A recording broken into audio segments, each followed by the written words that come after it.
आज सार्वजनिक बांधकाम मंत्री सतीश जारकिहोळी यांनी खानापूर आणि कित्तूर मतदारसंघातील रस्त्यांच्या विकास कामांना गती देण्याचे आदेश संबंधित विभागीय अधिकाऱ्यांना दिले।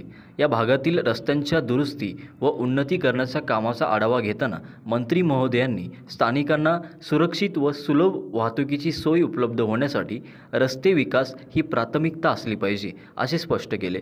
खास करून एमके होबळी ते पारिशवाड ते खानापूर, बीडी क्रॉस आणि लिंगणमठ ते कित्तूर मार्ग या रस्त्यांचे उन्नतीकरण आणि मजबूतीकरण करण्याचे निर्देश देण्यात आले आहेत। या मार्गावरील वाहतुकीचा भार लक्षात घेऊन लवकरच दर्जेदार दुरुस्तीचे काम सुरू करण्याची तयारी विभागाकडून सुरू असल्याचे समजते। स्थानिक नागरिकांनी या निर्णयाचे स्वागत करत या रस्त्यांच्या दुरुस्तीमुळे दैनंदिन प्रवास अधिक सोयीस्कर आणि सुरक्षित होईल अशी भावना व्यक्त केली आहे।